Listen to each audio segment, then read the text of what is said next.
orang yang punya weton kliwon itu auranya beda. Banyak yang bilang mereka itu kayak punya radar bawaan buat hal-hal gaib.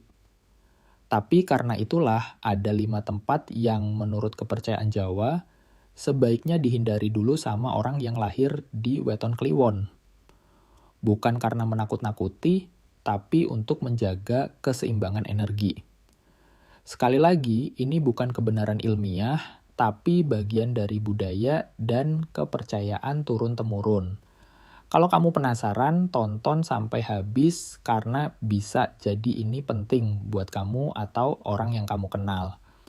Assalamualaikum warahmatullahi wabarakatuh. Rahayu, rahayu, rahayu, salam sejahtera untuk kita semua. Om Swastiastu, Namo Buddhaya, salam kebajikan. Halo teman-teman semuanya, selamat datang di channel Khodam Sejati, tempat kita ngobrolin hal-hal gaib, energi spiritual, weton, dan misteri budaya Jawa dengan cara santai, terbuka, dan tanpa menggurui. Sebelum lanjut, bantu dukung channel Khodam Sejati dengan like, komen, dan subscribe ya. Tulis juga di kolom komentar Kliwon hadir kalau kamu lahir di Kliwon, atau sebutin weton kamu biar kita bisa bahas di video selanjutnya. Menurut kepercayaan Jawa, orang yang lahir di Kliwon dianggap membawa aura energi kuat. Ada yang bilang auranya itu kayak magnet, gampang narik perhatian, bahkan dari dunia yang tidak terlihat. Karena itu, mereka dianggap lebih sensitif di tempat-tempat tertentu. Bukan berarti mutlak nggak boleh, tapi ada baiknya hati-hati. Dan inilah 5 tempat yang sebaiknya dihindari dulu oleh weton Kliwon, menurut mitos dan cerita para sesepuh. 1. Kuburan atau makam tua kenapa? Dalam tradisi Jawa, makam itu dianggap tempat berkumpulnya energi yang sudah tidak lagi punya wadah fisik. Beberapa orang percaya kalau energi Kliwon itu kayak pemantik api, ketemu energi halus, bisa langsung nyamber.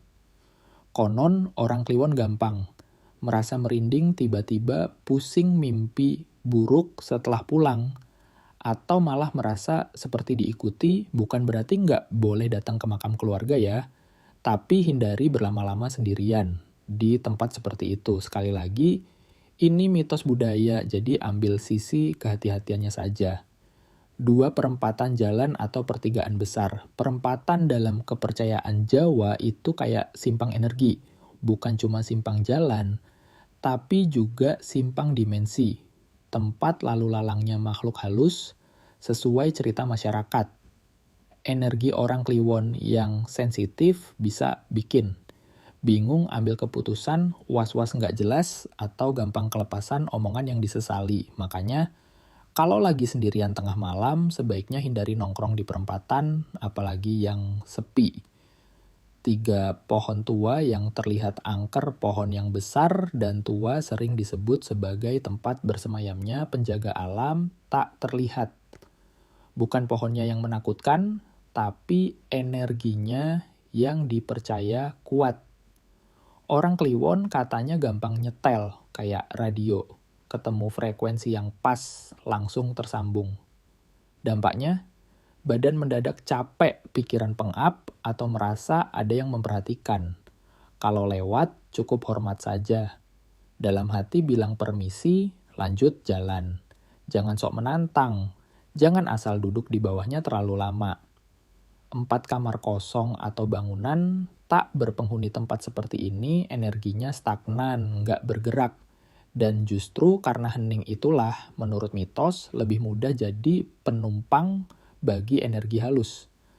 Untuk orang Kliwon, kondisi kayak gini bisa bikin insomnia, mimpi aneh, atau tiba-tiba muncul rasa sedih tanpa sebab. Kalau harus masuk, buka pintu, buka jendela, biarkan angin dan cahaya masuk dulu. Hadapi dengan niat baik dan doa sesuai keyakinan masing-masing. 5. Sungai sepi, sumur tua, atau mata air terpencil air itu punya memori. Dalam beberapa kepercayaan, air adalah medium lintas energi. Dan tempat air yang sepi, terutama yang sunyi tanpa aktivitas manusia, sering disebut sebagai gerbang atau jalur perpindahan energi gaib. Energi kliwon bisa kalah atau kebawa arus, bukan secara fisik tapi secara batin. Efeknya, batin terasa kosong, termenung, atau kayak kehilangan arah. Bukan berarti nggak boleh ke sungai ya, tapi hindari sendirian, terutama di jam-jam yang dianggap rawan seperti maghrib atau tengah malam. Penegasan penting. Sebelum kita akhiri pembahasan ini, ada satu bagian yang sangat penting untuk kamu pahami. Semua yang sudah kita bahas tadi mengenai weton kliwon dan 5 tempat yang sebaiknya dihindari, merupakan bagian dari kepercayaan, mitos, dan tradisi budaya Jawa yang diwariskan turun-temurun. Ini bukan kebenaran mutlak, bukan juga sesuatu yang harus ditelan mentah-mentah, dan tidak ada kewajiban untuk percaya sepenuhnya. Dalam kehidupan, kita punya 2 pegangan agama utama, akal dan keyakinan. Akal membantu kita memilah, memahami, dan menimbang informasi. Sedangkan keyakinan menguatkan kita untuk tetap berdiri ketika penjelasan logis tidak cukup. Jadi, dalam menjaga keseimbangan diri, gunakan keduanya. Kalau ada yang terasa cocok, kamu bisa ambil sebagai pelajaran. Kalau ada yang tidak sesuai dengan pemahamanmu, tinggalkan dengan sopan, tanpa merendahkan dan tanpa mengejek. Ingat bahwa kepercayaan dalam budaya termasuk soal weton, bukan untuk menakut-nakuti. Tujuan utamanya adalah mengajarkan kehati-hatian, menghargai alam sekitar, dan membuat kita lebih sadar bahwa dunia bukan hanya tentang apa yang terlihat oleh mata. Ada hal-hal yang berada di luar jangkauan nalar. Ada dimensi yang tidak bisa kita sentuh, tetapi mungkin bisa kita rasakan. Jadi, ketika mendengar larangan atau anjuran seperti orang kliwon, jangan berlama-lama di makam, atau hindari perempatan yang sepi dan angker, pesan yang bisa kita tangkap adalah jangan meremehkan keadaan, jangan sembrono, dan selalu jaga diri. Tidak perlu membayangkan hal-hal yang berlebihan. Cukup tanamkan sikap waspada dan hormat, baik kepada sesama manusia maupun kepada alam semesta. Kita juga perlu menyadari bahwa setiap orang membawa perjalanan hidupnya masing-masing. 2 orang yang lahir di hari Kliwon belum tentu memiliki pengalaman yang sama. Ada yang sensitif pada energi, ada yang tidak merasakan apa-apa. Dan itu wajar, karena kembali lagi, weton bukan takdir sepenuhnya, tapi bagian kecil dari jati diri yang bisa dipakai sebagai cermin untuk mengenal diri sendiri. Bukan sebagai vonis, bukan sebagai batasan, dan bukan sebagai alasan untuk berhenti berusaha. Jadi, jangan sampai setelah mendengar konten ini, kamu menyimpulkan bahwa kamu tidak bisa melakukan sesuatu hanya karena kamu kliwon.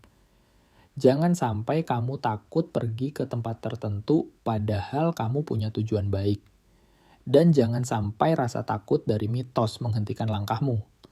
Kalau kamu harus berkunjung ke tempat-tempat yang tadi disebutkan, lakukan dengan niat baik, dengan doa sesuai keyakinanmu, dan dengan kesadaran penuh bahwa Tuhanlah yang memegang kendali segalanya. Pada akhirnya, yang paling penting adalah sikapmu. Bagaimana kamu bicara, bagaimana kamu berpikir, bagaimana kamu menjaga niat.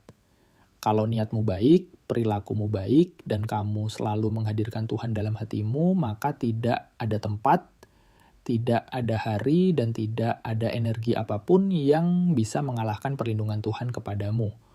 Semoga bagian penegasan penting ini menjadi pengingat bahwa budaya adalah warisan yang bisa dipelajari, bukan untuk ditakuti. Ambil ilmunya, ambil hikmahnya, dan selalu kembali kepada Yang Maha Kuasa. Teman-teman semua, terima kasih sudah menyimak pembahasan ini sampai akhir. Perjalanan kita barusan bukan sekadar membicarakan mitos, bukan sekadar membahas weton, dan bukan semata-mata membedah larangan yang sering terdengar dalam kepercayaan Jawa. Lebih dari itu, perjalanan ini adalah tentang bagaimana kita memandang diri sendiri, bagaimana kita memahami budaya yang mengakar, di tanah tempat kita lahir, dan bagaimana kita menempatkan kepercayaan di antara akal sehat serta rasa spiritual yang kita miliki. Ingat selalu bahwa setiap informasi yang kamu dengar, termasuk dari channel Khodam Sejati, bukan untuk membuat kamu terbebani, bukan untuk menambah rasa takut, dan bukan untuk membatasi langkah hidupmu.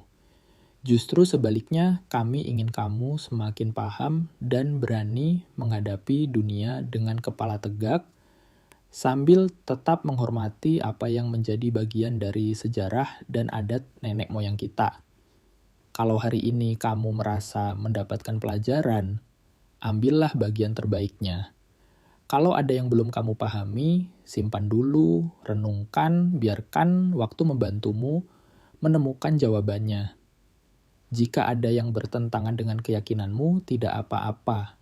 Karena perjalanan spiritual itu bukan ujian siapa yang paling benar, tapi siapa yang paling mampu menjaga hati, pikiran, dan tindakannya.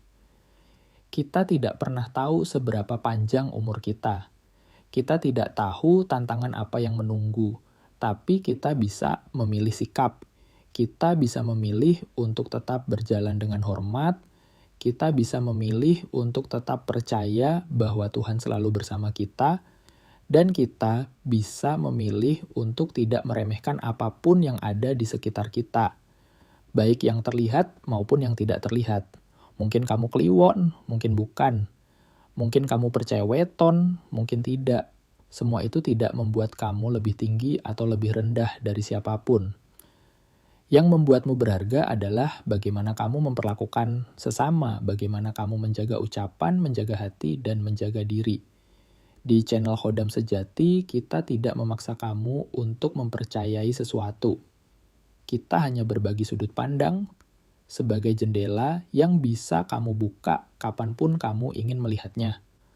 Kalau kamu merasa cocok, silakan lanjutkan. Kalau tidak, tutup kembali dengan senyum. Yang penting, kamu tetap menjadi manusia yang menghargai orang lain, termasuk mereka yang memiliki kepercayaan berbeda. Sebelum benar-benar menutup video ini, aku ingin mengingatkan satu hal terakhir. Hidupmu bukan ditentukan oleh weton. Hidupmu ditentukan oleh usaha, doa, dan bimbingan Tuhan. Weton mungkin bisa menjadi peta kecil, tapi kamu tetap yang memutuskan arah jalannya. Jangan pernah biarkan rasa takut membatasi langkahmu. Jangan pernah biarkan mitos menguasai pikiranmu. Gunakan semuanya sebagai ilmu, bukan sebagai belenggu. Terima kasih sudah bertahan hingga detik ini. Terima kasih sudah membuka hati untuk belajar bersama. Semoga apa yang kamu dengar hari ini membawa manfaat. Semoga Tuhan melindungi setiap langkahmu. Semoga kamu selalu berada dalam penjagaan cahaya yang terang, dan semoga hidupmu dipenuhi keberkahan dari awal sampai akhir. Kalau kamu merasa video ini bermanfaat, jangan lupa bantu channel Khodam Sejati dengan like, komen, dan subscribe agar kita bisa terus melanjutkan perjalanan ini bersama-sama. Sampai bertemu di video berikutnya, di perjalanan misteri yang lain, dan di ilmu-ilmu budaya yang terus kita gali bersama. Terima kasih sudah hadir. Terima kasih sudah menjadi bagian dari keluarga besar Khodam Sejati. Wassalamualaikum warahmatullahi wabarakatuh. Salam Rahayu, Rahayu, Rahayu.